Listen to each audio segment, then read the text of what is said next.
Boa noite. Boa noite, pessoal. Estou muito feliz de estar aqui com vocês hoje. Meu nome é Luísa Fosco. Eu sou especialista em inovação aqui no Fab Lab da Casa Firjan, né, parte da equipe do Lab de Design e Fabricação Digital. E estamos aqui hoje para um aquário muito especial. Antes da gente começar, queria só perguntar quem está aqui pela primeira vez na Casa Firjan? Bastante gente. Então, vou falar só um pouquinho da Casa Firjan, vocês viram no vídeo, né? Mas vou contar o nosso propósito. A Casa Firjan é um ambiente para inovação, para conectar o futuro, comprometido em pensar, refletir e criar propostas. Entregar soluções hoje para os desafios da nova economia, em uma sociedade em transformação. E a gente faz isso através de diversos programas, voltados para diversos públicos. Aqui na casa a gente trabalha tanto o público empresarial, lideranças, no IEL. A gente trabalhamos também com esse mesmo propósito, né, para o público de educadores. Então, temos o Lab de Educação e temos o Lab de Fabricação Digital, que também comporta o nosso Fab Lab, que é um prédio que fica aqui do lado. Talvez quem já passou fora na rua tenha visto, né? Foi uma expansão aqui da casa que inaugurou há cerca de 1 ano. Então, é bem bacana conhecer. Mais tarde eu falo um pouquinho do Fab Lab. Mas antes eu vou contar sobre o Aquário. O Aquário é uma série de palestras e debates aqui na Casa Firjan, onde trazemos as tendências sobre novas tecnologias, comportamento, modelos de negócios, sempre com profissionais protagonistas dos mercados. Essa já é a edição número 208. Então, é uma consistência aqui na casa o acontecimento assim, do Aquário. E a gente, como eu falei, trabalha para diversos públicos. Esse é o Aquário de Fabricação Digital, então a gente está muito feliz de poder retomar esse programa voltado para design e tecnologias emergentes. Espero que seja o primeiro dessa retomada de muitos próximos. Então, espalhem para os amigos também, a programação é sempre gratuita. E avisar também que está sendo gravado, então vocês vão receber depois a gravação na íntegra. Vai estar disponível no YouTube, então se vocês gostarem também do papo hoje, compartilhem, para a gente poder fazer chegar mais gente e ter mais edições também. E para quem gosta dessas temáticas relacionadas à Casa Firjan e ao Aquário, recomendo muito também o podcast do Lab de Tendências, que está disponível em todas as plataformas digitais, Spotify, Deezer, enfim, todas essas que vocês conhecem, e que também está compilando diversos conteúdos que a gente conversa aqui no Aquário. E agora, falar só um pouquinho do Fab Lab. A gente hoje não vai ter tempo de conhecer, né? Como eu falei, é o prédio que fica bem aqui na frente, vocês estão vendo atrás, aqui. O Fab Lab, ele foi parte de um projeto de expansão, então agora nós temos um prédio inteiro, só para a gente, é muito especial, do que a gente sabe, né, do que eu tenho conhecimento. É o maior Fab Lab do Brasil, então, e tem realmente uma variedade muito grande de tecnologias. E por ser parte da Casa Firjan, assim como os outros programas, né, está aberto aí para a sociedade, está aberto para a comunidade.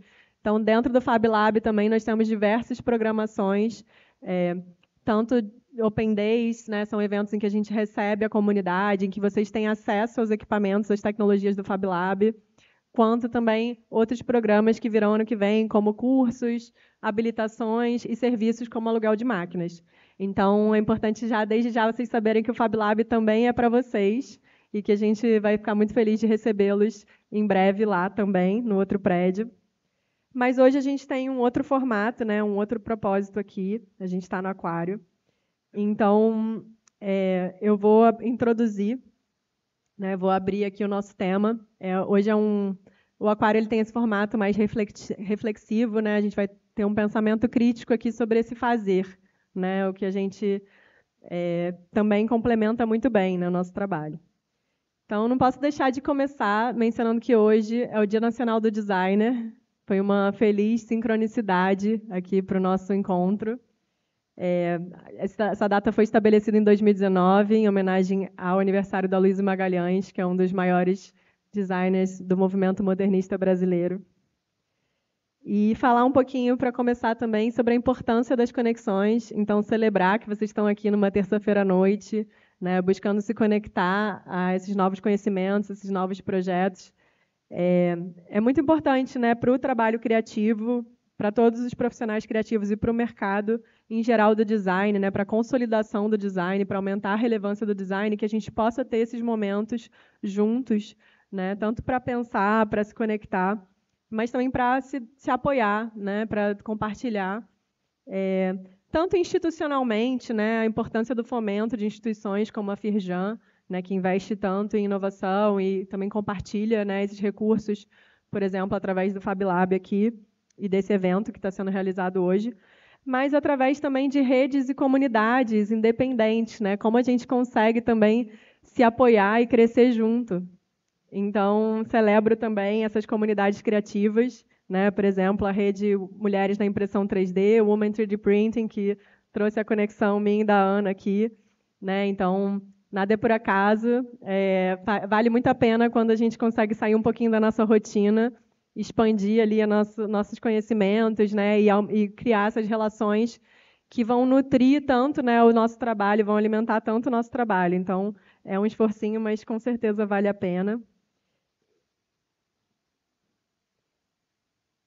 E, da mesma forma, né, queria falar também sobre além das comunidades e das redes, mas do próprio ato de compartilhar, né, e começar aqui também trazendo como é importante a gente poder crescer junto, a gente compartilhar, né, o conhecimento, mas também projetos. Então, hoje a gente vai falar bastante também sobre design e inovação abertas, que são ferramentas aí para a gente se potencializar.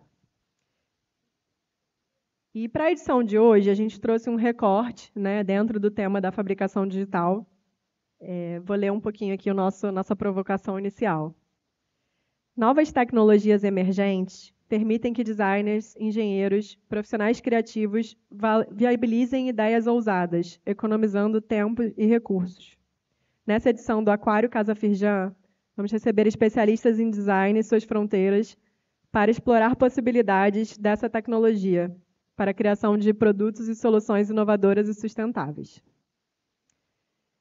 Eu vou convidar, então, cada um dos nossos participantes de hoje para uma fala. Eles vão apresentar um pouquinho do trabalho e depois a gente vai ter um bate-papo. E vocês também vão ser super convidados para trazer perguntas, vão poder participar. Então, vou começar convidando a Ana a falar um pouquinho dela e do trabalho dela para vocês. Olá, boa noite. Boa noite. Meu nome é Ana Beatriz Machado, eu sou formada em desenho industrial, projetos de produto pela UFRJ, tenho uma pós em marketing e um mestrado em empreendedorismo e administração de pequenas empresas. O estúdio existe já há 7 anos, então há 7 anos eu trabalho com impressão 3D. Lá no início eu tinha ainda que explicar para as pessoas o que era impressão 3D. Hoje eu já sinto que as pessoas já olham um produto e falam, isso aqui é impressão, né? Eu falo, não, é impressão. Então hoje eu já consigo partir de um ponto que eu consigo focar mais na criação, explicar a criação, explicar todo o processo, né, criativo e produtivo daquilo, mas sem precisar antes ficar, então, você sabe o que é impressão 3D? Impressão 3D, né, tinha que ter todo um discurso antes.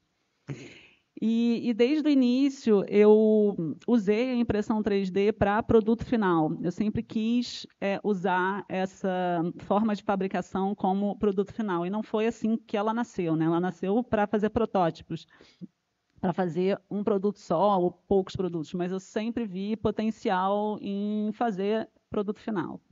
E, inclusive, o estúdio, né, assim, eu comecei a trabalhar com impressão porque na época eu comecei a trabalhar com terrário, e aí eu queria fazer formas diferentes, eu queria fazer outros tipos de terrário, e eu ficava procurando um vaso para encaixar no vidro X, só que, óbvio, esse vaso nunca existia, né, assim, não fisicamente, porque esse vaso só existia dentro da minha cabeça.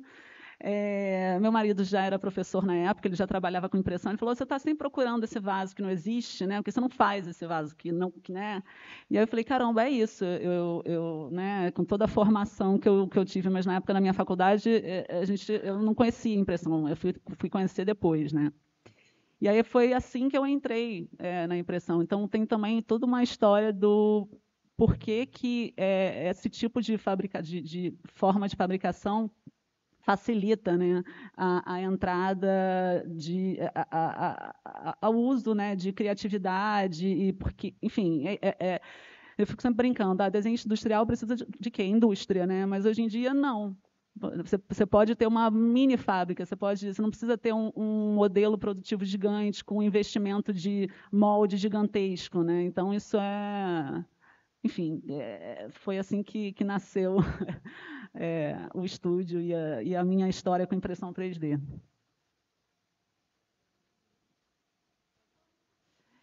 E hoje eu trabalho com decoração, mas eu também tenho uma linha de acessórios. Esse ano eu lancei peças maiores, móveis, luminárias de chão.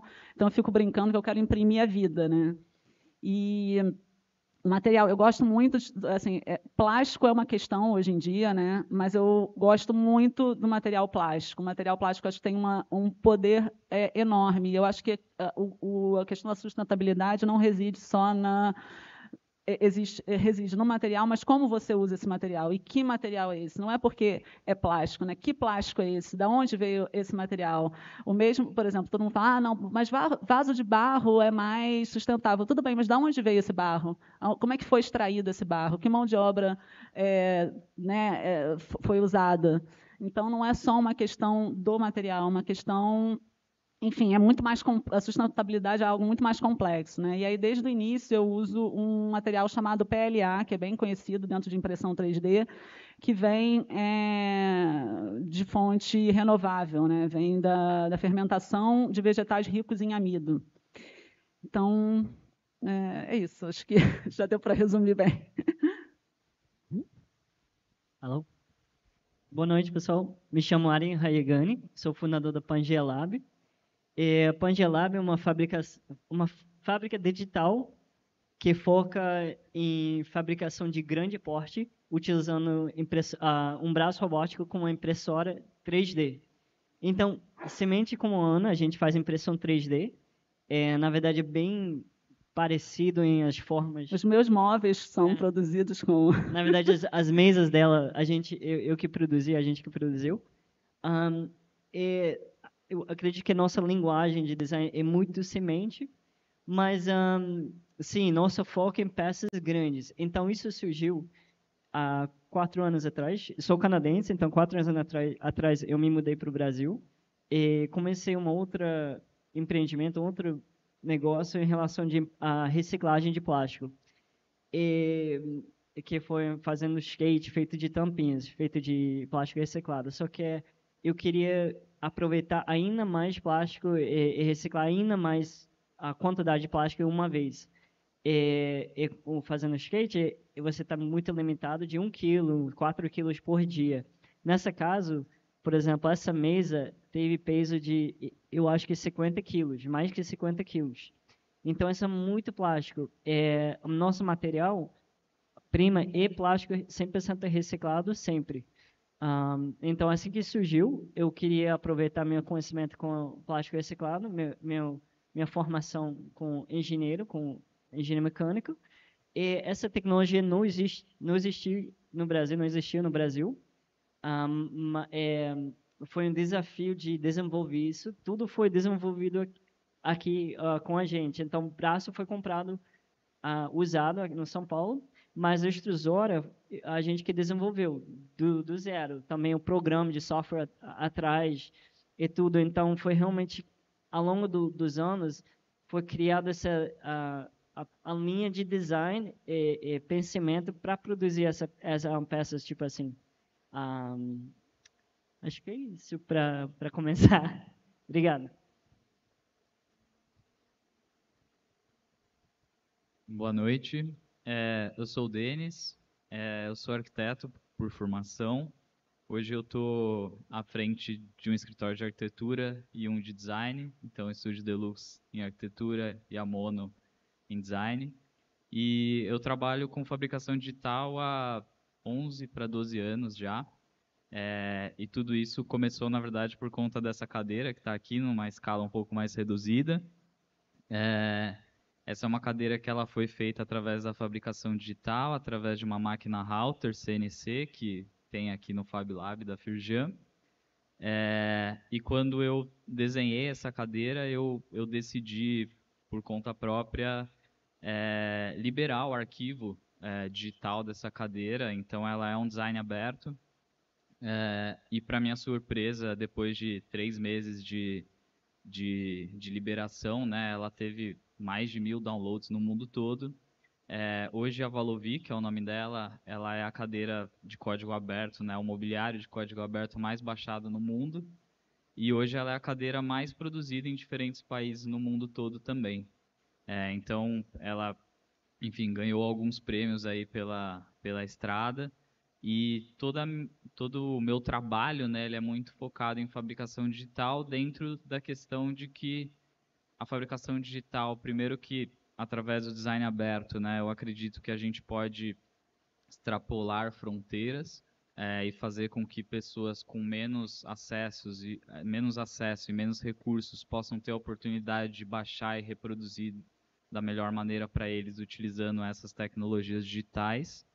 Ao mesmo tempo que eu entendo que a fabricação digital ajuda, primeiro, designers que estão começando a prototiparem de uma forma mais rápida e mais barata também, e também com que esses designers eles possam chegar em lugares, em outros lugares do mundo, e enfim. E muito por conta dessa cadeira foi que tanto o escritório de arquitetura quanto o de design, a gente hoje atende projetos não só aqui no Brasil, mas também em outros países, muito por conta desse compartilhamento de conhecimento, do design e de todas as tecnologias que estão dentro da produção dela. Então, acho que é isso. Obrigada pelas apresentações. Vou começar nossa conversa aqui trazendo uma reflexão. Quando a gente se depara com uma nova tecnologia, uma nova técnica, né, é muito comum a primeira reação ser sobre a possibilidade diretamente técnica daquilo, né? Então a gente fala, nossa, imprimiu em 3D, ficou perfeito, né? Ficou igualzinho. Ou então, olha como cortou rápido, né? Olha como cortou direitinho. Então fica muito nesse fascínio por uma reprodutibilidade, né, que facilita. Claro, se você fosse cortar isso na mão, ia ser muito difícil, né? E aí, de repente, ficou muito simples não só de fazer, como de reproduzir e de compartilhar também, que é toda uma outra esfera. Mas, pensando nesse sentido, gostaria de ouvir um pouquinho de vocês, né? Quais possibilidades que a fabricação de trás traz para além dessa inovação incremental, né, que é esse fazer mais rápido ou fazer mais preciso, né? Na visão de vocês, quais que são os ganhos, né, que a gente vem tendo nesses últimos 15 anos, né, da popularização dessas tecnologias de fabricação digital, desse movimento dos Fab Labs? O que isso enriquece para o processo de design e amplia em termos de uma inovação com mais impacto, né, para além desse incremento técnico de fabricação mesmo? Alguém quer começar? Então, acho que uma grande vantagem que ele traz é a descentralização de recursos. Então, como vocês fazem muito, também impressão 3D, a pessoa pode subir um arquivo, uma pessoa pode fazer um arquivo e pode ser fabricado em qualquer parte do mundo, tanto no CNC, tanto na impressão 3D. Então, não existe mais mega fábricas em uma cidade, pode ser descentralizada, eu acho. Eu acho que além disso também tem a própria questão da prototipação rápida, que faz com que a gente erre mais rápido, então a gente consiga, através dos nossos erros, saber o que pode ser alterado, o que pode ser modificado para melhorar as nossas produções, as nossas criações. E também a colaboração, até por conta dessa descentralização, de você trabalhar com outras pessoas através de um arquivo, que esse arquivo vai para uma máquina de fabricação digital, que é um processo muito diferente do processo fabril tradicional, né? Então, quando você tinha uma fábrica, até você tinha um controle maior daquele projeto, e hoje, num compartilhamento dentro de FabLab, você tem várias mentes pensando junto, melhorando cada vez mais essas criações para que ela possa chegar numa versão final, que eu acredito que nunca é final, né? Ela sempre pode ser melhorada e sempre pode ser evoluída com o tempo. Bom, para mim tem a ver com forma, porque quando eu penso em impressão 3D, a impressão 3D hoje possibilita formas que eu não poderia fazer com nenhuma outra forma de fabricação. Eu, por exemplo, pensando, né, no meu trabalho, vou pensar em cerâmica. Se eu for fazer um molde de cerâmica, se eu for fazer um vaso em molde de cerâmica, eu não consigo fazer as formas que eu faço hoje na impressão. Então, eu acho que a partir do momento que você tem outras formas de fabricação, outras máquinas, você também aumenta a possibilidade de formas diferentes, né, de pensamentos produtivos e processuais né, diferentes. Então, acho isso bem interessante. Uma outra coisa que, para mim, é bem importante é tempo. Eu compro tempo. A impressão 3D, a máquina me dá tempo para eu poder focar no que eu quero focar e no que eu faço melhor, que é gestão e criação.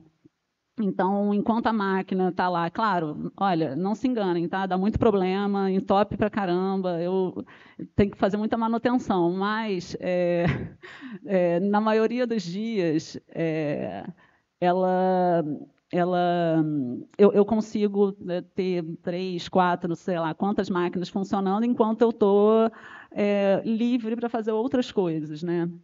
E aí eu acho que tem também um recorte bem importante de gênero, porque eu sou mulher e tenho 2 filhos. Então, eu preciso de tempo. Eu não tenho tempo. O tempo é algo muito precioso. Acho que um assunto que já surgiu, queria pescar aqui, na visão de vocês, existe diferença entre fabricação digital e prototipagem digital? Né? Porque o nome que se popularizou muito é o da fabricação. Né? Eu queria entender se no processo, tanto no processo pessoal de vocês, mas também como conceitualmente vocês veem isso, né? Se existe diferença e o que seria um e o que seria o outro. Tipo, entre prototipagem e fabricação, sim, existe. A gente, claro que tem que fazer testes antes, mas no nosso caso, a gente usa impressão 3D para o produto final mesmo. Então, são produtos finais. Esse é o nosso caso, sim. Respondeu a pergunta?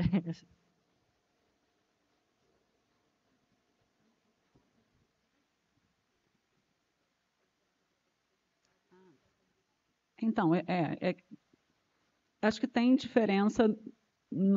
Eu acho que um faz parte do outro, na verdade. Por exemplo, quando eu vou lançar uma coleção, eu prototipo antes, eu faço testes, né? Tanto que eu tenho várias peças que eu vendo como peça única, porque eu não foram testes, testes que eu fiz, que depois, enfim, foram se transformando em outra coisa, que eu mudei alguma coisa, que eu olhei e falei, essa proporção não está tão legal. Então, todas as minhas peças, todas as minhas coleções, eu prototipo antes, né? Então, eu tenho uma primeira peça. Às vezes, essa primeira peça já sai, que é bem raro, mas, enfim, já sai como eu imaginei, né?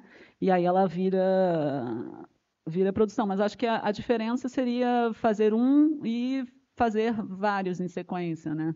Não sei se eu respondi também. Na verdade, então, com a G-Lab a gente faz serviço também. Então, a gente é nosso próprio produtos, a gente faz serviços para designers e arquitetos. Então, a gente tem um lado de serviço. Nessa caso, a gente recebe várias solicitações de fazer maquetes ou fazer protótipos para produtos deles. E, nessa caso, a gente não consegue fazer.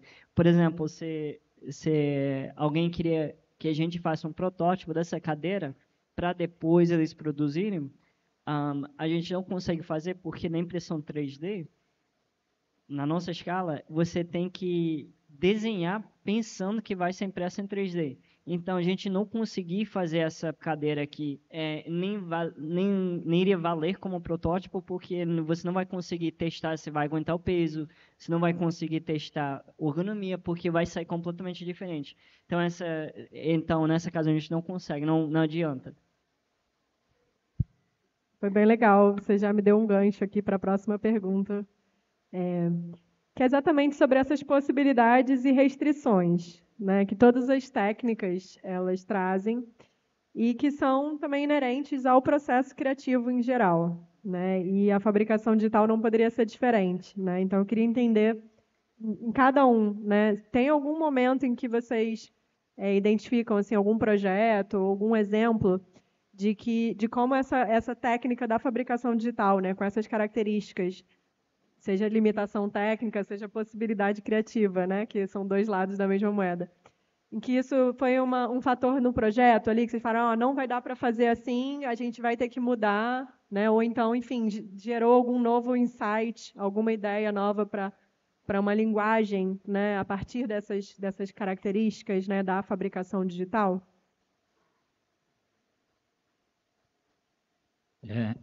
Eu acho que tem alguns desafios que, enfim, eu não conheço tanto sobre a impressora 3D, conheço mais sobre a Halter, mas quando eu comecei a trabalhar com a Halter, para mim o grande desafio era você cortar peças em 2D para transformar em algum produto em 3D, né? Então, existem algumas limitações que eu acho que podem ser vencidas com diferentes tecnologias também, né? Hoje a Halter ela tem desde mais primárias até hoje mais cada vez mais inovadoras, né, no mercado.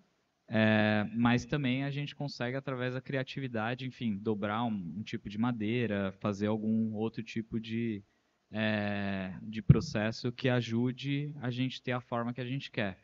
Mas eu acho que para a Halter existe essa limitação que para mim sempre foi muito complexa e até, na verdade, é muito curioso esse fato que quando as pessoas elas compram uma Halter, né, geralmente vem o arquivo dessa cadeira. Porque é muito legal de muitas pessoas que tinham essa Halter, às vezes nem sabia que isso poderia se transformar num produto, às vezes só fazia para comunicação visual e tudo mais. Então, também tem esse desbravamento aí de novas formas que podem ser feitas através dessas novas tecnologias. Queria só complementar, te fazer mais uma pergunta. Você acha que isso de alguma forma gerou uma linguagem para o seu trabalho? Esse desafio de transformar isso de alguma forma gerou alguma identidade para o que você faz? Sim, acho que essas limitações elas fazem com que isso tenha uma característica mais 2D para o 3D, assim, né? Mas ao mesmo tempo eu acho que o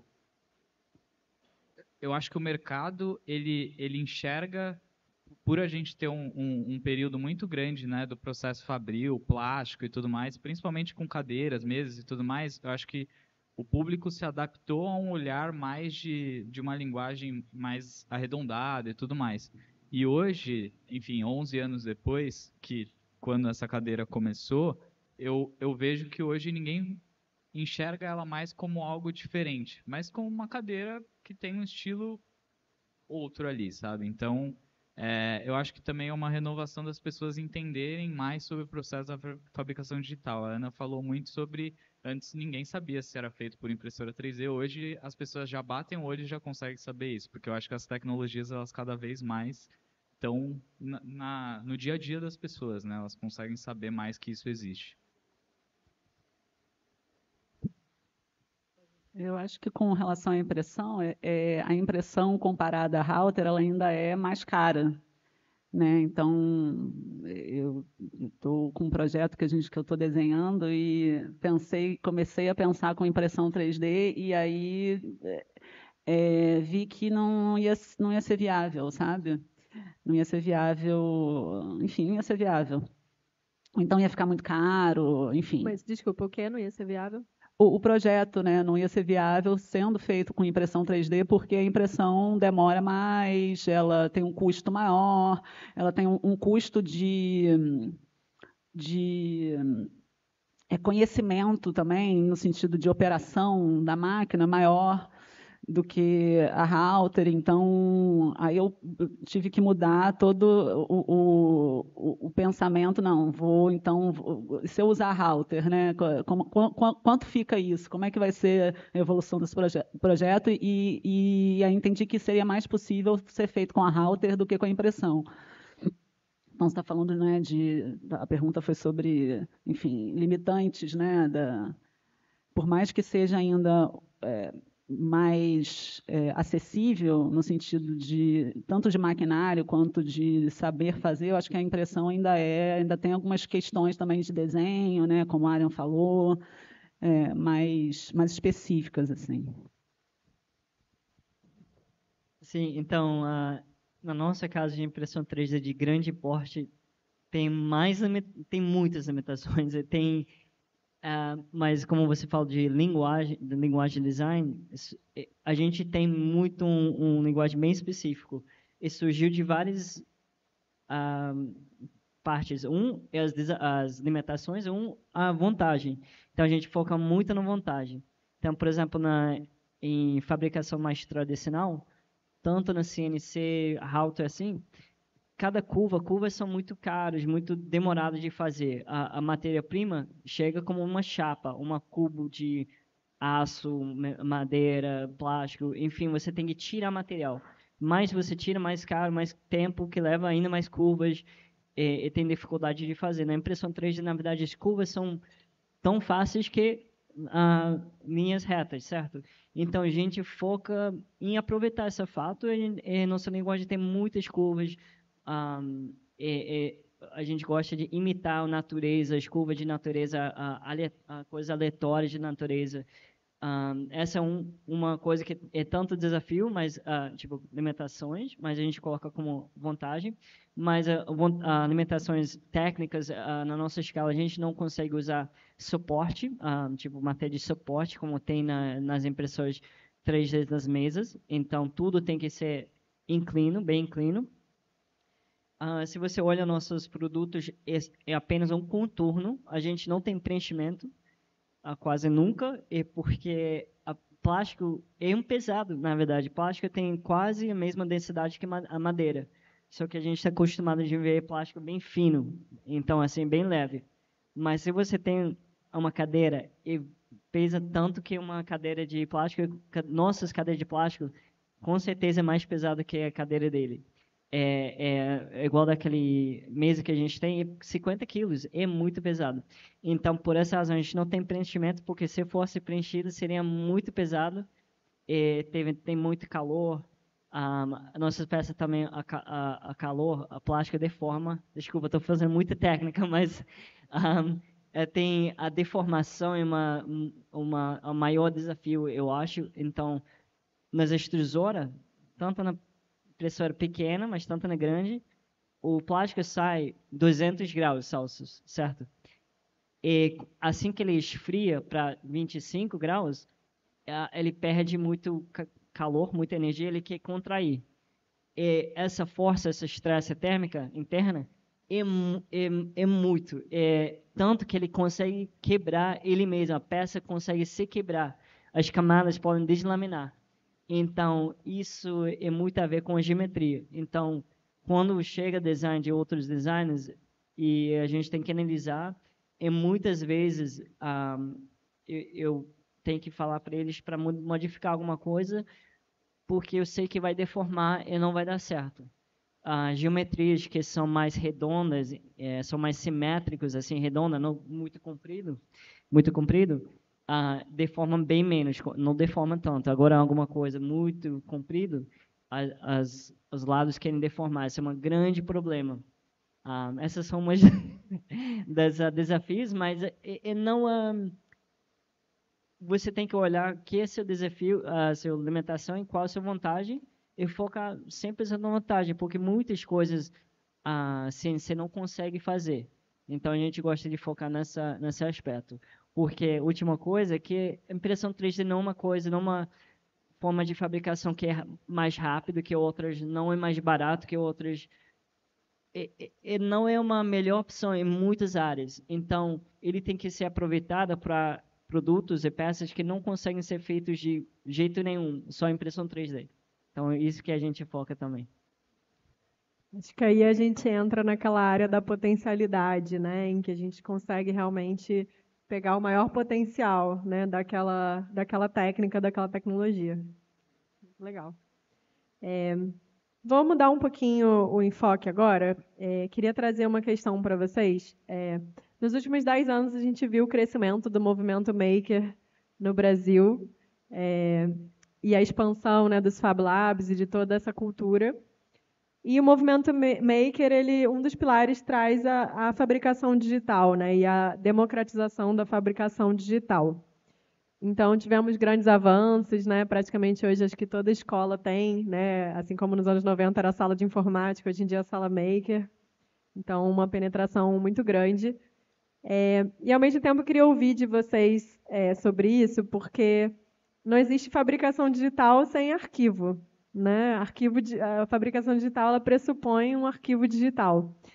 Então, eu queria entender se, ao mesmo tempo, a gente está propondo a fabricação digital como algo para todos, né? Então, se a gente quer levar essas técnicas para pessoas que não são designers, né? Como que isso é possível acontecer? Existe fabricação digital sem design, feito por não designers, né? Como que a gente pode realmente tornar acessível essa tecnologia para pessoas que não têm essa formação, né? Enfim, esse background que, por exemplo, quem faz design e arquitetura tem, né? E que é o propósito do movimento maker como um todo, né? Realmente democratizar. Queria uma palhinha de vocês sobre esse tema. Espinhoso, né? Então, eu sou desenhista industrial, gente. Óbvio que eu vou ser parcial, né? É, Eu acho que tem uma diferença entre você fazer uma peça porque você está afim, você quer fazer aquilo, né? E, enfim, você está curtindo ali o momento, e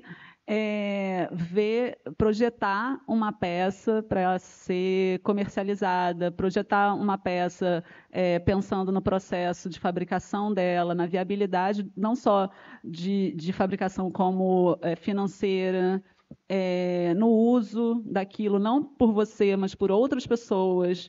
Então, acho que o desenho industrial ele é formado para ver muitas outras camadas, além de saber usar uma impressora 3D, saber usar uma router, e ter uma ideia e fazer um produto e achar aquele produto maneiro. Eu acho que vai bem mais além disso, né?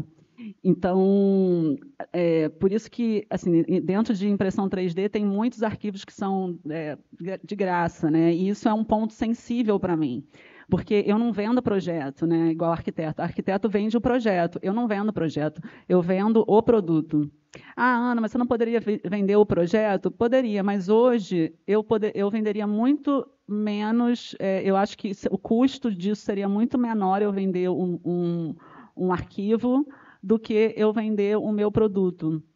E hoje, pelo menos é o que eu acho, né? Assim, isso é totalmente achismo. A impressão que dá é que se eu começo a vender os meus arquivos, os meus produtos desvalorizam também, sabe? Enfim, mas é isso. Continua falando comigo, Luísa, porque eu sei que você tem mais um viés de tipo de abrir os arquivos, de Imagina. dividir, mas olhando assim enfim, é isso, o viés da minha formação, né? Mas enfim, é isso. Não, eu O concordo. Denis, Não, Denis mas eu concordo com você. vai brigar comigo, vai me excluir no chat. Não, que isso. Eu vejo, na verdade, que eu concordo com você. Eu acho que a função do designer, né, o trabalho do designer é pensar, enfim, em tudo, né, para o usuário, como que ele vai usar aquilo, como que isso vai ser fabricado, como que eu vou gastar menos material para aquilo ser produzido, como que a ergonomia daquilo vai funcionar e tudo mais. Eu acho que existe um movimento que lá fora é mais forte do que aqui do it yourself, que vai chegar em algum momento para cá, e já chegou, enfim, E hoje você consegue ir em grandes lojas como uma Leroy Merlin e levar o plano de corte, eles cortam para você e te entregam. Eu acho que cada vez mais, até eu como arquiteto, né, você tem cada vez mais no mercado tecnologias que um leigo consegue projetar a sua própria casa, fazer o interiores da sua própria casa. É claro, nunca vai se comparar ao trabalho de um profissional formado. Mas eu acho que é um movimento que a gente não tem muito como ir contra.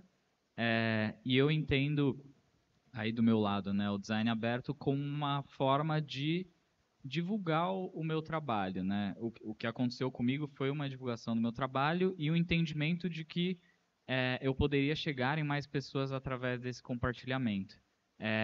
Eu não acredito muito na venda do arquivo, eu entendo mais como um compartilhamento, como uma colaboração também de outros designers que podem me ajudar. Então, a própria cadeira ela passou por 3 revisões e dentre essas 3 revisões aconteceram porque quebrou na Espanha, porque o cara sentou com um peso mais elevado, um outro porque uma pessoa chutou essa trava aqui e quebrou.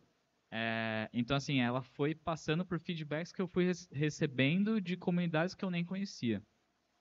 Então, acho que isso ajuda muito também no nosso trabalho.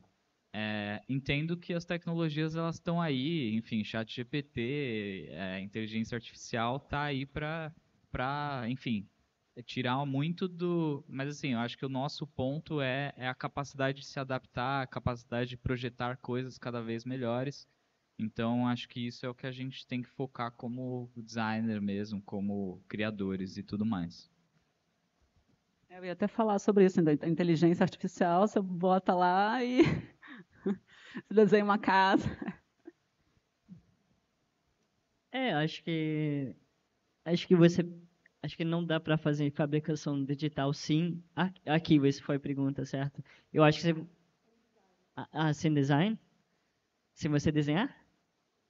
Não, você tem que ter um desenho. Tem que ter um desenho. Se não tem desenho, eu acho que é artesanal, que não é outra coisa, que é mais feito à mão, que a pessoa faz utilizando máquina, mas é à mão, não tem arquivo, então cada um tem uma diferença. Acho que essa é outra coisa.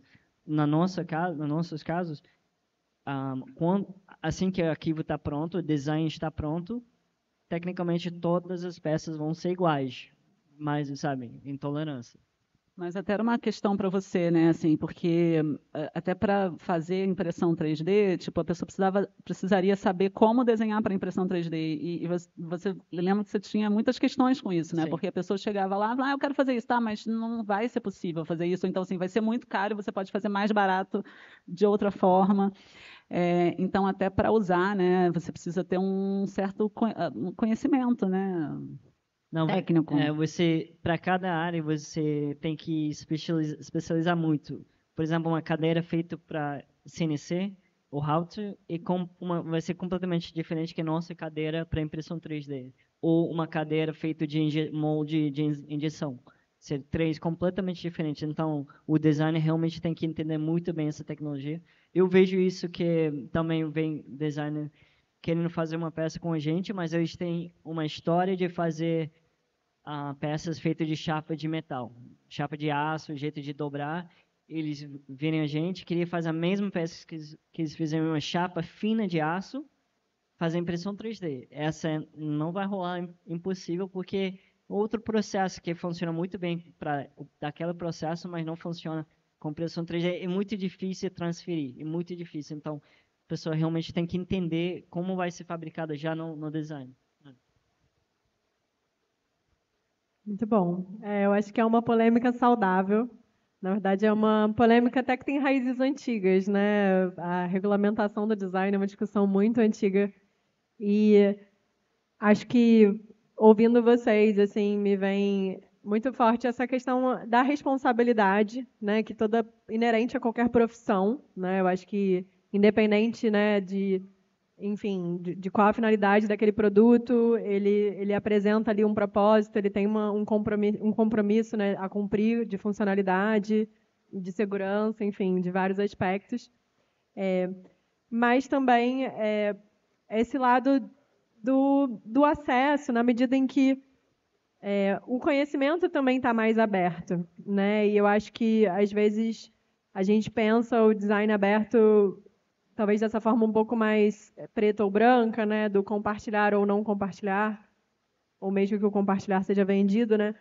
Mas eu gostaria de pensar um pouquinho e pedir para vocês contarem um pouco como a cultura do open source, né, da inovação aberta, e esses conhecimentos, de alguma forma, potencializaram, né, a trajetória de vocês. Então, se tiver alguma história, como o Denis contou, né, de ter tido essa oportunidade incrível de poder testar o produto no mundo inteiro, né, sem custo nenhum, praticamente, assim digo, porque se fosse uma empresa mesmo que fosse fazer teste de usabilidade, né, com tantos usuários diferentes, isso seria um super investimento, né? E, enfim, acho que o Dani já trouxe um exemplo aqui, mas talvez ele tenha outros, e se vocês puderem compartilhar também, enfim, como que esse compartilhamento, né, tanto de conhecimento, dessas informações também sobre a própria tecnologia, né, enfim, e eventualmente de arquivos, como que isso potencializou aí a trajetória de vocês, os projetos de vocês?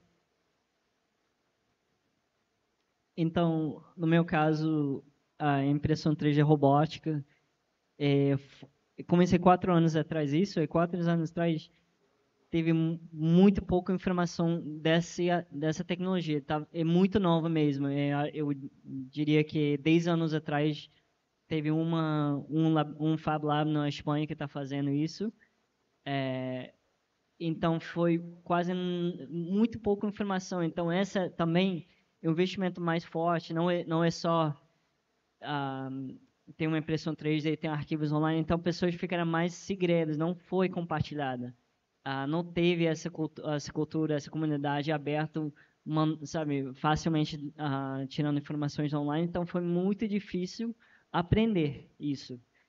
Então, esse foi um grande desafio, porque não tem essa design aberto, essa coisa aberta para essa tecnologia, porque acho que as pessoas estão um pouco mais defensivas, querem guardar os segredos, mas essas não vai ser guardado para sempre. Acho que hoje em dia, já nesses 4 anos, já tem grande movimento de muitas faculdades estão tendo laboratórios especificamente para isso. Tem muitas empresas vendendo equipamento especificamente para isso que não tinha alguns anos atrás. Tem mais empresas fazendo isso. Agora tem mais, assim que está nas faculdades, nas universidades, em vários países, está sendo mais estudada, está sendo mais aberta. Então, hoje em dia, está mais fácil que está antes, mas ainda não está no nível de impressão 3D de mesa ou alta ciência.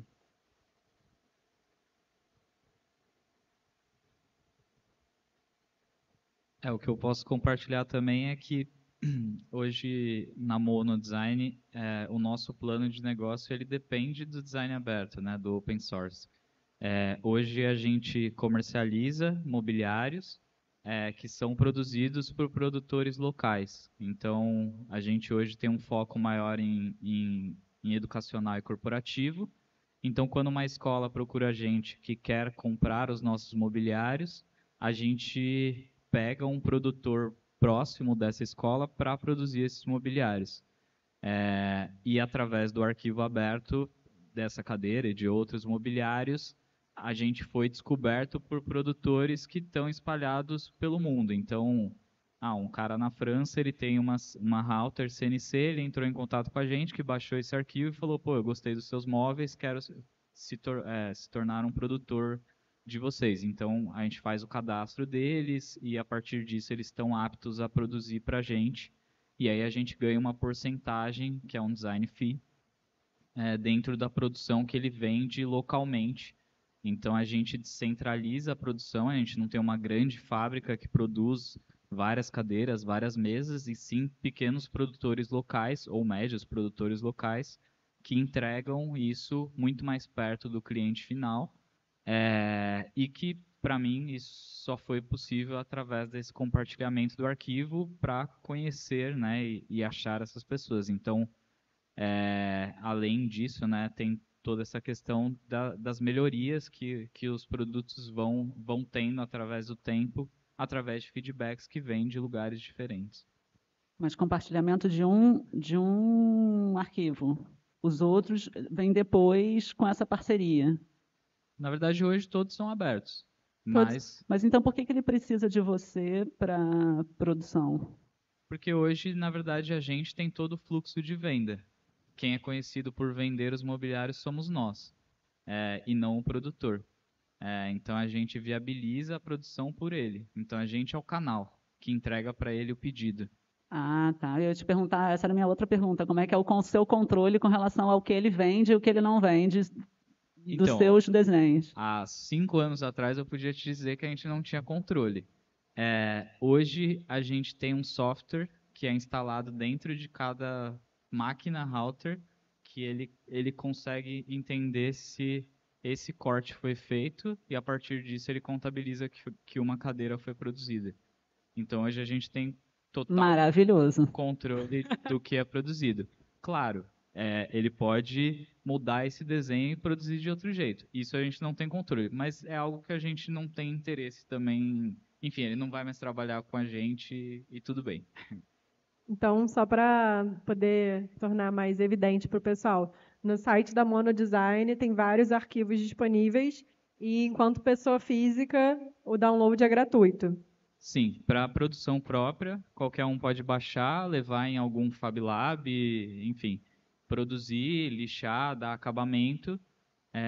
E aí, quando é uma pessoa jurídica, por exemplo, ela faz a compra e ela já recebe já o produto acabado, pronto, sem ter que se preocupar com nada, embalado e tudo mais. Então, essa é a grande diferença, né? Sim. Então, por exemplo, o pessoal que tiver interesse em fazer uma cadeira, pode vir no Open Day da Casa Firjan, baixar lá no site da Monodesign o arquivo e produzir aqui usando nossas máquinas. Ou, enfim, ou no Open Day ou num outro momento também com aluguel de máquinas que a gente faz. Então, só para vocês entenderem o potencial disso, né? É simples assim, né? Tem todo esse projeto que já passou por várias validações, né? Com a expertise do Denis de desenho para essa tecnologia, qualquer pessoa, mesmo sem ser designer, consegue executar esse projeto. E tem um detalhe importante também que se vocês procurarem no Mercado Livre, tem para vender o arquivo dessa cadeira. Não compre porque é gratuito. Tá R$ 5 lá, mas dá para baixar de graça. A gente... Para mim, só com relação à comunidade de impressão, me ajudou muito para manutenção de máquina, mas até para eu aprender a imprimir, eu fiz um curso para entender as especificidades que eu queria, da forma de impressão que eu queria fazer, sabe? Então, eu acho que a comunidade serve para mim, serviu mais e serve mais hoje para entender a parte mais técnica mesmo, do tipo, a Crealis não está imprimindo, tem que fazer isso. Então, assim, realmente o acesso é incrível. Assim, a gente bota no Google e sempre tem alguém lá dando alguma solução. Mas, fora isso... E acho que não tem como a gente falar sobre futuro e tecnologia também sem olhar para o lado ambiental, né, e pensar em como a gente participa, né, no movimento de mitigar os impactos do aquecimento global. Então, para o pessoal poder conhecer um pouco mais, né, desses aspectos relacionados à fabricação digital, eu queria pedir só para vocês destacarem um pouquinho, né, quais desses processos, materiais e práticas agregam sustentabilidade, né, no design e nos produtos de vocês, para a gente poder só enfatizar mais e tornar mais visível isso. Acho que no caso de impressão 3D, ela não desbasta, né? Ela coloca material. Então, ela só vai colocar o material que é necessário para aquele produto. Então, isso eu já acho algo bem interessante no ponto de vista de sustentabilidade, porque não tem sobra, né? E o que tem de sobra, por exemplo, erro de máquina, sei lá, erro de máquina, né? no meu caso, eu picoto as sobras e faço algumas intervenções artísticas, transformo isso em outras coisas. Então, nesses 7 anos, a doida nunca jogou nada, nenhuma peça que deu errado fora, ou eu revendo com pequenos defeitos, ou eu picoto e transformo isso em outra coisa, em experimentos. Então, por exemplo, não uso plástico bolha, eu só uso papel para embrulhar, eu só uso plástico bolha quando eu recebo. Então, todos os plásticos bolhas de coisas que eu compro, eu vou guardando e aí reuso. Pequenas coisas que eu não sei se não, quando a gente fala de sustentabilidade macro, eu não sei até que ponto isso realmente impacta, mas os carretéis também, os filamentos vêm todos num carretel. Os carretéis eu tenho um acordo com os fornecedores, eu envio os carretéis algumas vezes por ano e eles me dão um valor por esses carretéis e na verdade paga o envio, assim, né? Então fica elas por elas, assim, mas eu não jogo fora os carretéis. Mas é isso, acho que de uma forma geral o estúdio desde sempre nasceu para eu ter o menos de lixo possível, pensando em ter o menos de lixo possível, qual material que eu estou usando, qual fonte desse material. Até as primeiras máquinas que eu comprei foram máquinas brasileiras, porque eu queria comprar tecnologia brasileira. Claro que isso vai ficando cada vez mais difícil, porque a China é algo muito complexo, né? Mas, enfim, acho que é isso. Para a gente bem semente também, a gente usa plástico 100% reciclado. É só isso mesmo. A impressão 3D, como a Ana falou, que em princípio usa menos, gasta menos, porque é colocando, não tirando. E a produção é por demanda, é sob demanda. Não verdade, tem estoque, né? não tem sob demanda. É isso. A gente fiz um pouco de experimento com bioplásticos, PLA, outros bioplásticos. Está na fase bem no início. O único problema é que o custo é bem mais alto por quilo. Então, nossas peças são tão grandes, isso acumula bastante. Plástico reciclado é mais barato e serve para a gente igual se fosse novo mesmo. Então, mas eu acho interessante ser reciclado no seu caso, porque você usa é um peso muito grande. Sim. E pensar que você está tirando o plástico que já está aí, né? Então, a gente acho também, que faz mais sentido até do que bioplástico, sim. né? E a gente também tem não bastante, mas acumula erros de máquina, erros de impressão. Mas essa a gente guarda e depois a gente devolve. A gente compra plástico do empresa de reciclagem, que chama. Então, cooperativos ou catadores as cooperativas recebem plástico reciclado de empresas ou pessoas, casas. Essas cooperativas vendem essas sucatas em cubos para empresas de reciclagem. Essas empresas de reciclagem também recebem de empresas grandes que têm muito resíduo, mas eles que fazem a lavagem, trituração, e depois eles vendem esse plástico um pellets, tipo granulado, para mim e para outras empresas. Normalmente, empresas grandes compram plástico reciclado para misturar com virgem. Então, normalmente, eles misturam entre 10, 20 e 30% ao máximo. Eles fazem isso para economizar dinheiro, não para sustentabilidade. Máximo 30%. Porque, às vezes, pode chegar a metade do valor de virgem.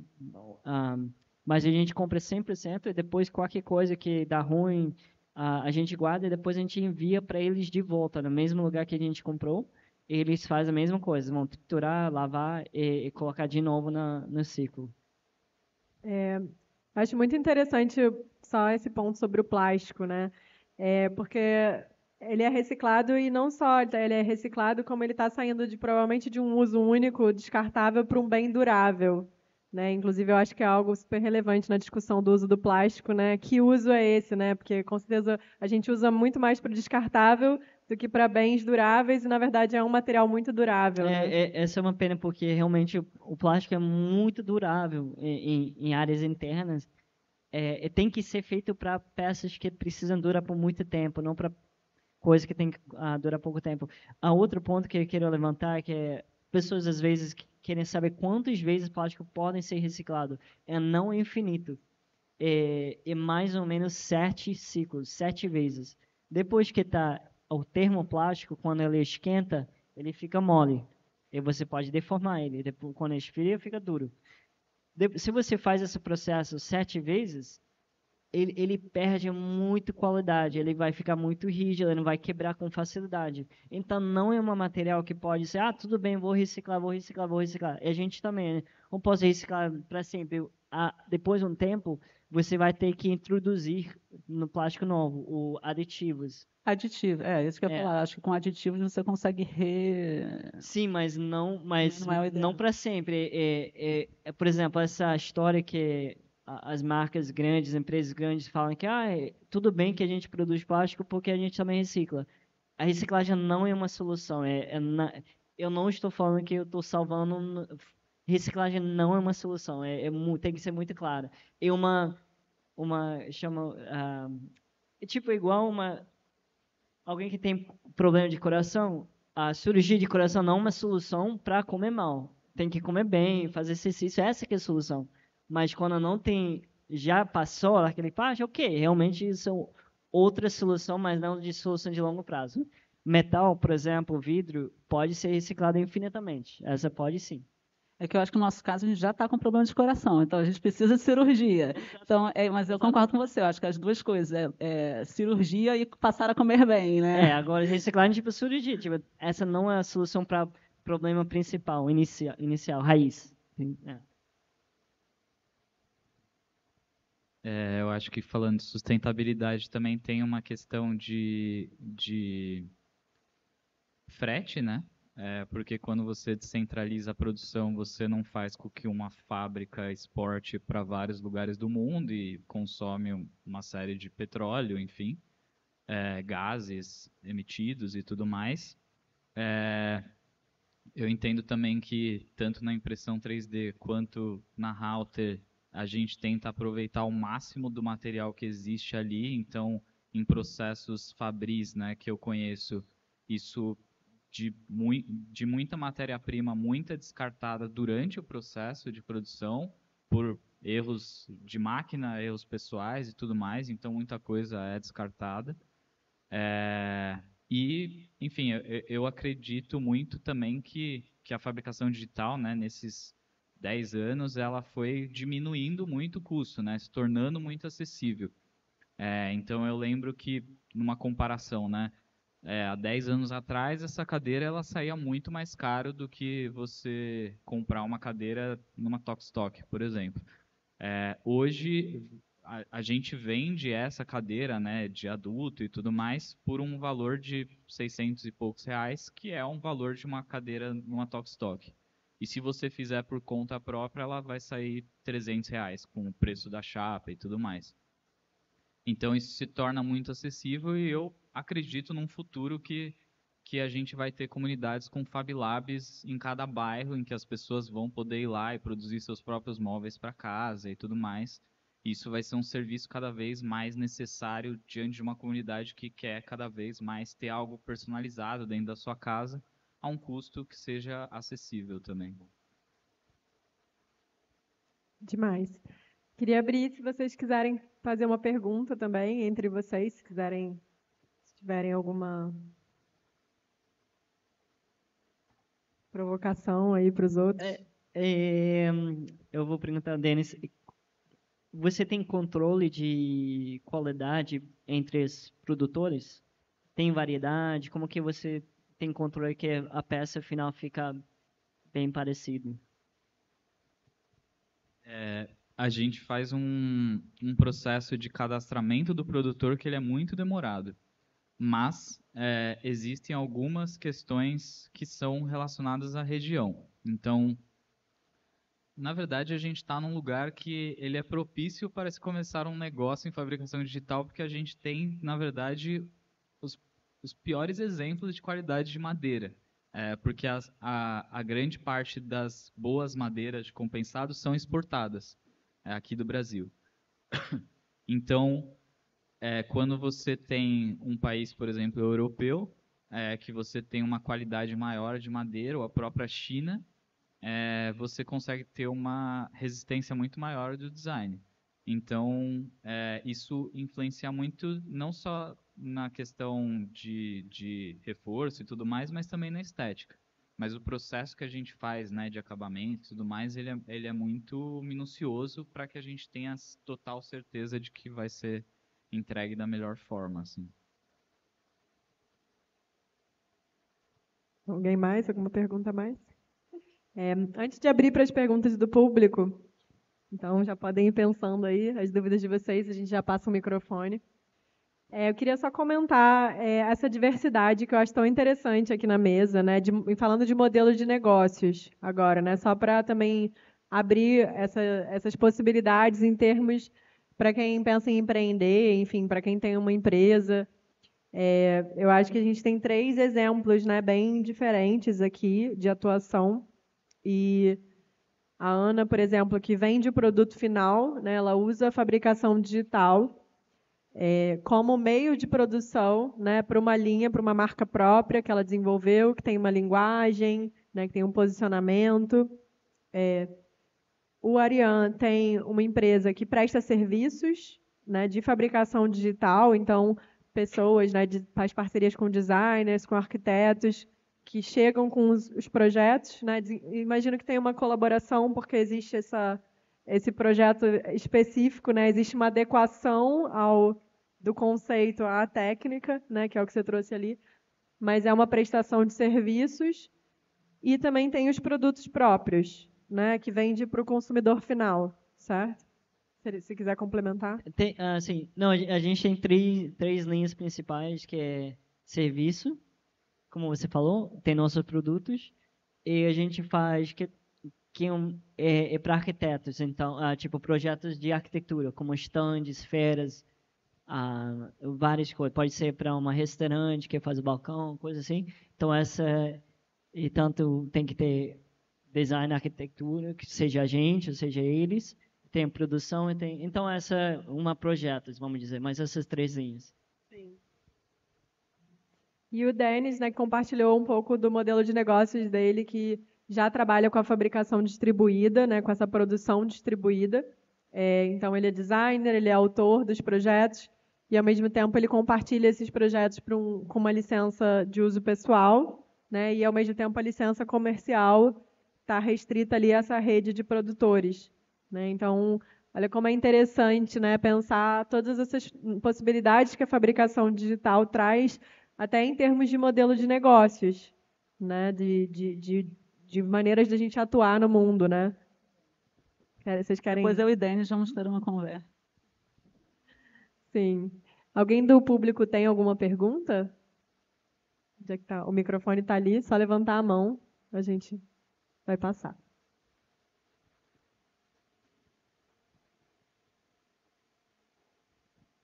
Olá, boa noite. Meu nome é Fernando, eu sou marceneiro, né? Então, gosto muito desse debate de produção e tudo mais. E eu tenho uma dúvida, assim, é que vocês trouxeram produtos que são produzidos quase que 100% por máquinas, né? Vocês pensam também em produzir algo que seja híbrido, que seja, olha, tem um trabalho, tem uma criação aqui, um trabalho artesanal em cima, que eu posso conectar também com algo que seja produzido pela Halter, pela impressora 3D, ou vocês focam somente nesse tipo de projeto? E existe esse mercado hoje, né? Porque quando a gente começou esse papo aqui, vocês falaram que produziam basicamente a peça final ou disponibilizavam o projeto, mas, assim, sendo bem sincero, é que eu não sinto que é tão acessível quando a gente pensa no pequeno produtor, sabe? Aí eu queria entender um pouco mais se existe alguma linha já de pensamento nesse sentido. Não sei se eu enrolei muito aqui, mas... Não, perfeito. Eu acho que no caso de nós três, mas o meu produto, se não tiver um trabalho manual, ele não é entregue e finalizado. Depois que ele sai da máquina, ele precisa tem 3 camadas de lixa, 3 camadas de selador ou verniz, que uma máquina até existem máquinas que podem fazer isso, mas não são máquinas tão baratas assim. Então, esse trabalho manual, para a gente aqui em específico, ele é muito importante. Então, os nossos produtores, né, que eu falei, eles, na maioria das vezes, são marceneiros que começaram a se especializar mais na parte digital também. Tiraram um pouco da parte do corte manual e colocaram isso de uma forma mais digital. O que a gente vê hoje do mercado é que o custo da router CNC, em 10 anos, ele diminuiu mais do que 10 vezes, assim. Então, acho que há 10 anos atrás, uma router que cortava uma chapa toda custava quase 500 mil reais e hoje você consegue, eu acho que por 60, 70 mil reais, um bom modelo, assim. Então, assim, isso eu acho que cada vez mais vai baixar também, vai ter um acesso cada vez maior para as pessoas. Então, não sei se respondi muito bem sua pergunta, mas É, eu acho que você está falando sobre o preço do produto, né? Também pelo preço do produto e mais pelo custo da máquina em si, porque um braço mecânico daquele que a gente viu aqui, com certeza ele não é barato. Sim, é que eu acho que aí eu acho que tem toda uma, a gente pode abrir toda uma outra discussão de que design não é barato, design não é acessível. Uma cadeira que custa 600 reais não é um preço acessível, né? É acessível porque a gente está falando dentro de design. Tipo, os meus vasos também não são acessíveis, entendeu? São acessíveis dentro de uma classe social. Então, a gente também tem um recorte muito grande quando a gente fala sobre design, sobre a acessibilidade do design nas casas, no vestimenta, em tudo, sabe? E aí eu acho que isso é uma questão e dá toda uma outra... Acho que nem dá para se aprofundar nisso aqui, porque eu acho que é uma outra discussão, outro aquário. E sobre manualidade, eu desenho para não ter nada manual. Quer dizer que eu não vai ter? Não, por exemplo, eu testo todos os meus vasos para ver se o vaso aguenta água, né? Se aguenta terra, etc. Então, às vezes, eu preciso fazer alguma intervenção manual, mas muito pouco. Assim, todas as minhas coleções, quando eu penso em como eu posso simplesmente tirar da máquina e ele estar pronto. Então, é isso.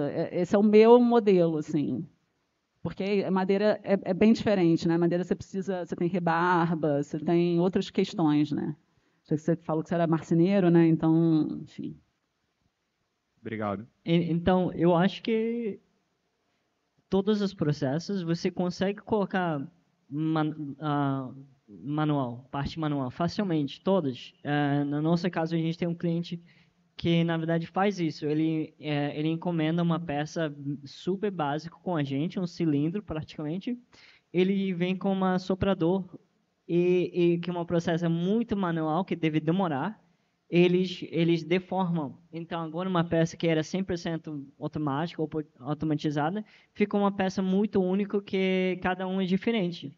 Pode fazer isso com madeira, pode fazer com todas. Agora, a parte de custo, para iniciar, você nem precisa ter nenhum equipamento. Você pode encomendar corte laser, corte alta, impressão 3D, e fazer uma peça, e ver se vende, testar se ideia. Então, acho que você nem precisa nenhum ferramenta, equipamento, e você pode colocar a parte manual em todos os processos, só depende de você. No nosso caso, a gente pensou nisso também, em fazer peças híbrido, como você falou, porque acho que tem um maior valor, pessoas não gostam. Eu também entendo esse lado de ter, mas essa foi só uma máquina, só um robô que fiz, não é nada artístico, cadê o artista aqui? Que é tudo bem, essa é a opinião de algumas pessoas, mas a gente pensou em fazer peças que um robô que faz a extrusão, faz a impressão 3D, mas tem um parte que eu tenho que segurar ou tenho que manobrar uma peça e fazer ele pingar um jeito muito aleatório. Que pode ser, mas eu acho que no nosso caso ele seria uma niche muito específico que não teria o maior volume, mas enfim, mas é uma boa ideia também. Obrigado. Fernando, é Fernando, né, seu nome? Eu vejo que talvez na sua fala traz duas questões de acesso, né? E eu acho interessante pontuar porque foi uma questão que a gente já trouxe aqui, mas acho que dá para trabalhar um pouquinho melhor. Acho que uma coisa é o acesso ao meio de produção, né? Que é a máquina, seja no sentido de poder acessar, né? Que a gente, como a gente, por exemplo, tem essa possibilidade aqui na Casa Firjan, né? Uma vez que a gente faz parte do movimento e da rede dos Fab Labs, né? Todo Fab Lab o que é o conceito do Fab Lab? Ele é um espaço maker, né, um espaço de tecnologias de fabricação digital, em que, por estar nessa rede Fab Lab, a gente se compromete a ter, de tempos em tempos, uma abertura para o público geral. Então, mesmo um Fab Lab aqui na Casa Firjan, a gente já tem essa pegada de ser um espaço aberto ao público, né? Mas mesmo um Fab Lab dentro de uma empresa ou dentro de uma escola, até para ele poder se chamar Fab Lab, ele faz esse compromisso de abrir para a comunidade, né? Então, tanto nos espaços makers, né? Em São Paulo, por exemplo, existem até os Fab Labs da prefeitura, né? Isso já é até uma política pública. Então, eu acho que em termos de acesso, até gratuito é possível hoje em dia, como é possível aqui no Fab Lab da Casa Firjan durante o Open Day. E como um processo também mais tradicional de fornecedor, né? Que é o que a própria Ana foi fazer, né? Quando ela precisou, por exemplo, de uma peça maior, ela também não tinha o braço robótico, e aí, através da colaboração com a Ariane, surgiu a possibilidade dela expandir a linha para uma linha de móveis, né? A marca dela. Agora, eu acho que existe uma outra barreira, talvez, que você não mencionou diretamente, mas talvez tenha a ver com essa questão da modalidade, né? Que é a barreira do computador, né? Que é o momento em que a gente, para poder usar essas máquinas, não é só ter a máquina, né? A gente precisa ter esse domínio, de certa forma, de alguns programas, né? Porque eu brinco que a gente tem que, de alguma forma, falar a língua da máquina, né? Enquanto ainda não tiver uma inteligência artificial com uma interface de chat em que a gente vai explicar para ela, olha, eu quero uma cadeira de tal tamanho, que aguente tantos quilos e que tenha tal e tal estrutura, enfim, né? A gente ainda vai precisar aprender interfaces de programas como SolidWorks ou como o Tinkercad, né, que já é um programa super feito para qualquer pessoa conseguir usar, né, que é até no navegador do computador, não precisa instalar nada. Então, enquanto a gente ainda não tiver esse outro tipo de interface, que eventualmente vai chegar, né, não de forma nenhuma para substituir o designer, eu espero, e sim para poder estar obedecendo aos comandos que a gente der, né, só para realmente a gente ganhar tempo. Tomara, né? É o que eu acho que realmente geraria valor para a gente, né? Que é isso de realmente ter uma interface em que a gente consiga ganhar esse tempo de estar ali executando manualmente aqueles comandos. Mas, de alguma forma, precisa existir essa tradução, porque essas máquinas, elas falam uma outra língua, elas não falam português, elas não falam inglês, né? Elas falam G-code, elas falam, enfim, formatos diversos, mas então precisa existir esse momento do computador. Então, eu acho que uma outra forma de estar mais acessível é mais pessoas terem esse conhecimento, né? Por isso que eu também fiz um pouco essa provocação aqui, porque é um paradoxo que eu vejo, por exemplo, no movimento maker hoje, né? 10 anos depois, a gente conseguiu expandir o acesso às tecnologias, mas não nessa camada de capacitação, das pessoas realmente se sentirem capazes e sentir que é para elas, né? Se sentirem que eu tenho essa possibilidade, sim, eu não sou designer, eu não fiz, né? Ou então eu sou designer das antigas, enfim, da época que era tudo, né, na mão, e agora eu quero acessar, né? Existe uma espécie de um portal, né, que é um portal de conhecimento que a gente precisa passar. E eu aproveito para fazer um convite, né? A gente está desenvolvendo um portfólio também de cursos. A ideia é que aqui no Fab Lab você também possa desenvolver essas habilidades. A gente já tem, atualmente, um portfólio de habilitações em que a gente passa esse conhecimento das máquinas, né, que também foi falado aqui, né, ou seja, o que cada máquina precisa, né, para funcionar bem, para performar bem, o que ela oferece em termos de possibilidade, de limitação. E também, claro, de operação, segurança, né, aquele básico. Então, são cursos super curtinhos, que duram entre 4 a 8 horas. E, a partir desse curso, dessa habilitação, você pode alugar as máquinas aqui da Casa Firjan, né, para fazer os projetos. Então, também está acessível fora das datas de evento, né, tem a possibilidade de contratar como um serviço e poder trazer os projetos aqui.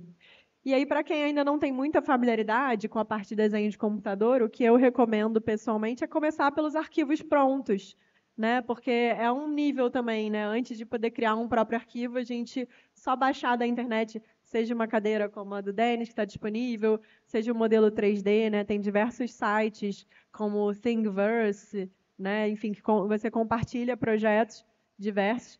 E pode ser um degrau, né, de iniciação, primeiro fazer algo que já existe, depois editar algo que já existe, né, e para depois começar a criar realmente do zero, né? Mas eu acho que também ficou muito forte na fala aqui do pessoal como é importante essa disponibilidade para a gente criar uma intimidade com a tecnologia, né? Tudo que, por mais que a tecnologia facilite, né, e a gente tem essa experiência, né, com o celular, com o computador, como ficou mais prática, né, de vários processos da nossa vida, ainda existe uma necessidade de um aprendizado, né, de uma transformação que todo aprendizado traz quando a gente, né, olha para algo novo, está disposto a passar ali por um processo que envolve algumas frustrações, né, envolve alguns erros, acertos, mas aí com certeza vai sempre acumulando, né, aquele conhecimento e no final a gente já não é mais a mesma pessoa, porque a gente passou a ter uma outra possibilidade, uma outra habilidade que abriu várias portas, né? Então, com certeza, acho que mesmo para quem não é profissional da área, né, eu acho que,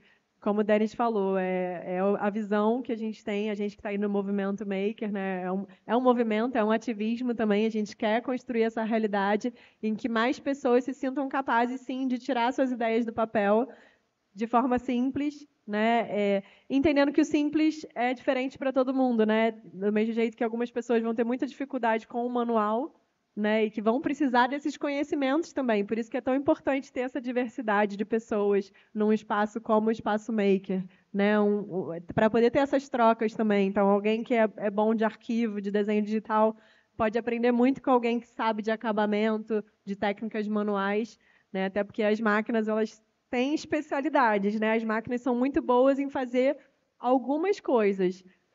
As de fabricação digital, comparado com outras máquinas, né, da indústria, mas são muito mais versáteis. Elas já fazem muito mais coisas. Mas ainda assim, elas não são como a gente que tem tantas habilidades, né, tantas, enfim, possibilidades.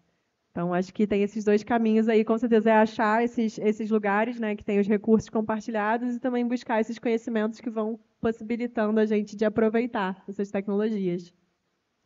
Alguém tem mais alguma pergunta? Boa noite, meu nome é Vicente, eu sou instrutor da Finjan, né, do Maracanã, e, assim, uma das coisas que a gente está discutindo muito lá dentro do Maracanã é a entrada da IA no design, né, e aí a pergunta é para os três aí, como é que vocês enxergam essa entrada, né, e, assim, contar algumas experiências que a gente fez com alunos lá dentro do Maracanã. Nós temos uma unidade curricular que é a Indústria 4.0 na transformação digital. E uma das partes dessa unidade curricular, a gente tem falado da IA e da manufatura aditiva. E uma das experiências que eu fiz há pouco tempo atrás, onde os alunos criaram, através de duas IAs, uma de design e depois uma outra em 3D. E, assim, me surpreendeu como é que elas estão hoje trabalhando. Eu já tinha feito essa experiência há um ano e meio atrás, e elas não eram tanto. E elas, em menos de um ano, elas evoluíram muito nesse lado. Usei as duas IAs iguais, tá, gente? Então, a nossa discussão é isso. O que a IA vai entrar nessa fabricação digital na parte de design, tá? Essa é a pergunta. Já existe IA que faz o G-Code, né? Que faz o arquivo para ser impresso. Assim. Eu nunca. Já usou? Depois então a gente troca. Eu nunca usei. Eu não sei se funciona. Fico com dúvida se, por exemplo, se vai sair, se sai bom, sabe? Se a impressão sai legal.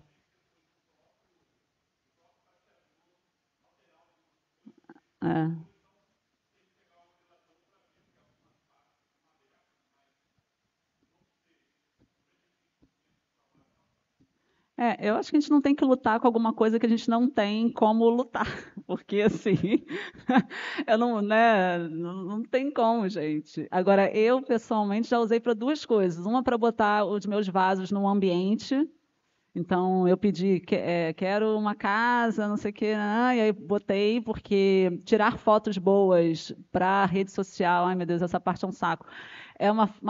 Faz parte do meu trabalho também, e aí eu já usei para isso. E chat GPT para... na verdade, agora eu estou meio vidrada no chat GPT, porque eu descobri que você pode fazer uma persona, que você pode... Aí eu estou imputando todos os dados do meu negócio lá dentro, e falando o que você acha que eu devo fazer, como eu devo fazer o comercial disso. Então, assim, é uma loucura, né? É uma coisa... Socorro, pois é. Mas assim, mas aí você está aí o lado bom, assim, de fazer coisas que eu não quero fazer, que eu não gosto, que eu vou demorar um trilhão de tempos para fazer, para pensar, entendeu?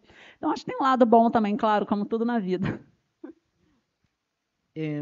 Então, eu não sei que vai dar para fazer com AI no futuro. Em relação de... Então, no meu caso, eu não gosto, eu não uso, não gosto de usar para design nossos produtos próprios, porque para meus produtos, eu gosto se vem de mim mesmo, nas minhas experiências, a inspiração. Então, para isso, eu não uso, mas eu tenho conhecimento que AI está sendo usado no lado de software, no lado de na indústria de impressão 3D, especialmente na grande escala, que eles colocam uma câmera na extrusora, perto da extrusora, e a câmera fica analisando o fio de plástico saindo, sabe, daquele contorno.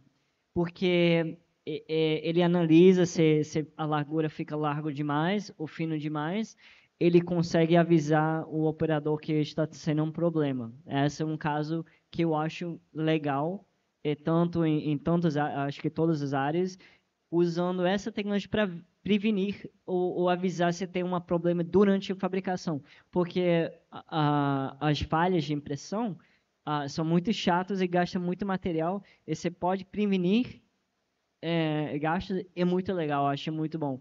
Agora, a parte de design, com certeza vai ajudar muita gente, seria bom. Eu, particularmente, não tenho muito interesse. Agora, o lado de fatiar também é interessante. Tem, por exemplo, no nosso caso, tem muito fatiadores para impressão 3D de pequeno porte, abertos, são gratuitas. De grande porte, quase não tem. E se você vai comprar, você tem que comprar, eles são muito caros, muito, muito, bem caro. Então, eu usei, acho que um mês gratuito. Esse software foi bom para iniciar, mas eu vi muitas limitações. Eu não consegui fazer muitas coisas que eu queria, porque que aproveitaria a máquina. Então, o que eu tinha que fazer, eu usei o Rhinoceros, o Grasshopper. Ele tem um plugin que chama Grasshopper. Essa é fundamental para impressão 3D, na minha opinião. Tanto para impressão 3D de design, não de engenharia. Mas tanto na Ana, acredito que a Ana usa também. Não? Rhino você usa. Tá. Então, tá. O plugin Grasshopper é muito interessante porque você consegue criar seu próprio fatiador, você consegue programar, você tem controle 100%. Para nossa tecnologia, isso foi fundamental. É assim que eu tinha bom entendimento com isso, mudou tudo. Nossa capacidade de produzir ampliou bastante, teve bem menos limitações.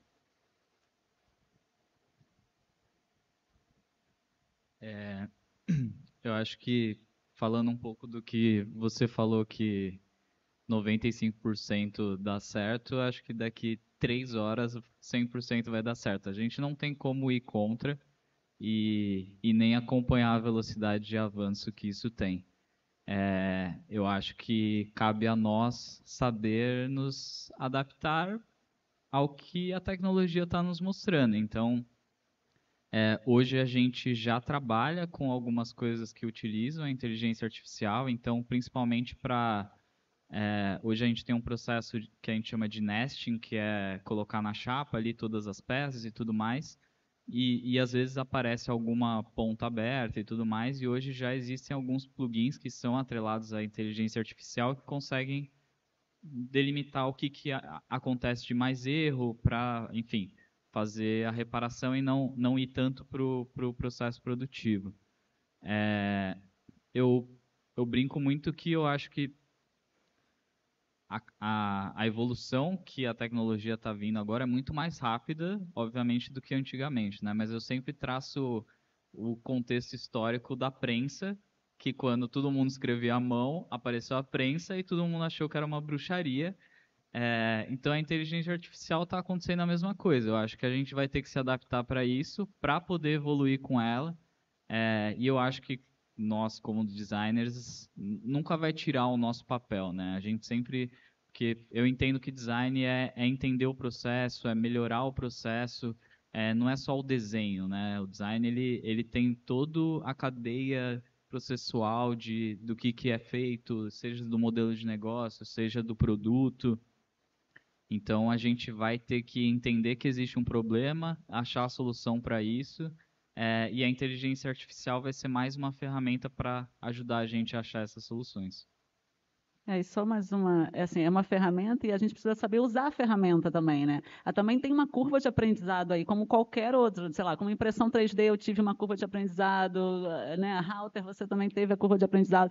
E o que eu sinto com a IA é que a gente também precisa aprender a saber pedir o treco que a gente quer para ela, porque senão também vem umas imagens escabrosas, assim.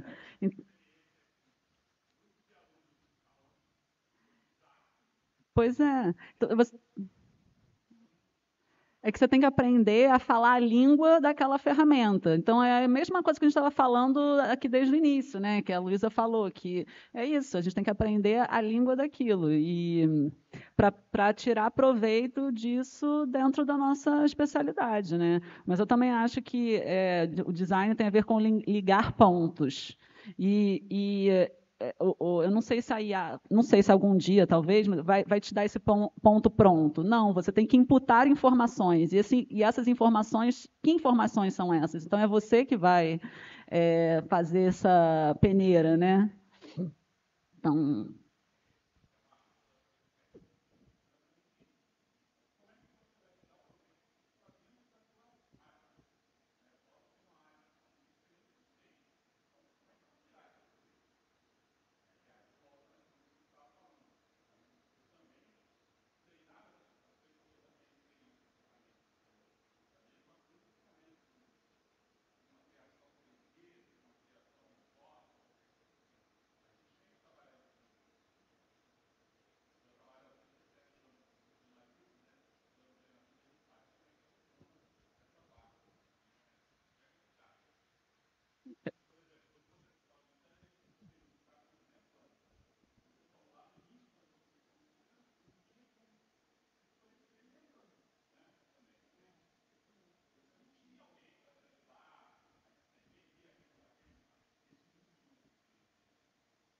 Eu até fiz um curso, mas é isso, tem muita experimentação, até para eu conseguir também entender tanto a máquina a partir do momento que eu consigo também fazer disrupções usando ela, sabe? Então, assim, minha última coleção eu estou desenvolvendo erros da impressora, como eu posso fazer com que a impressora erre e esses erros virem algo bonito e decorativo e etc. Entendeu?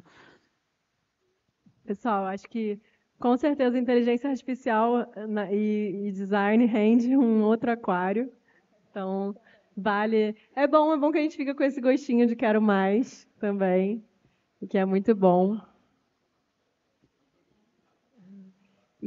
Não, em total, eu acho que é isso.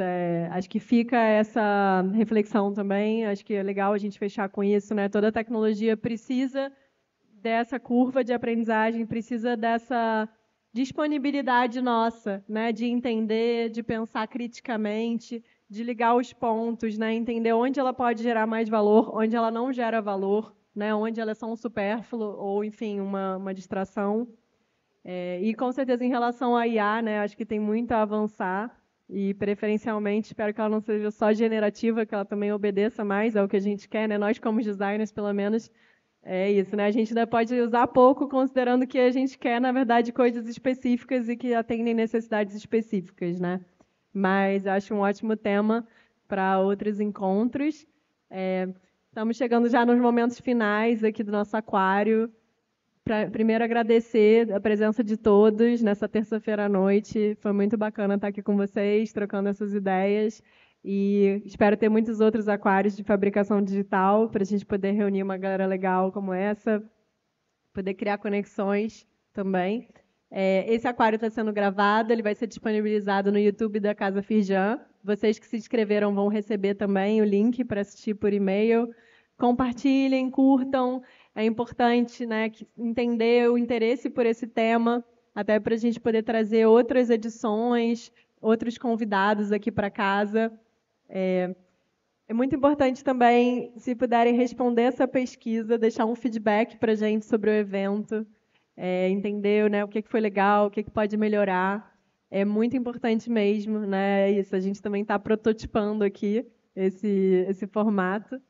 Então, é muito valioso aí o feedback de vocês. E convidar para vocês que estão chegando agora na Casa Firjan, conhecerem nossa programação.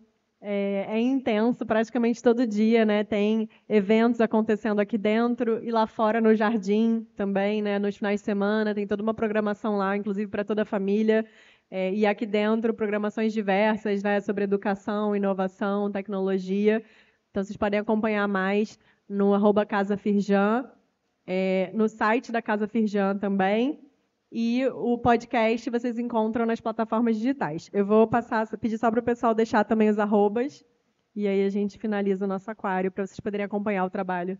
Né? Também queria agradecer o convite, adorei, estou muito honrada de estar aqui, agradecer meus colegas no meio de mesa, e quem está aqui também, enfim, presencial, assistindo, enfim. Meu arroba é @estúdio, com S, Ana com 2 N's Machado, Estúdio Ana Machado. No Instagram? É o Instagram, isso. O Instagram, site, enfim, tudo tem o mesmo nome. Sim, muito obrigado pelo convite. Nosso arroba é pangeia.lab no Instagram, pangealab.com no site. Bom, obrigado a todo mundo pela presença, obrigado vocês aqui pela conversa. O nosso é Estúdio Deluxe, que é arquitetura, estúdio com S mudo também, e a Monodesign, tudo junto também, @monodesign, que é o perfil de imobiliários. Obrigada, pessoal. Até o próximo aquário.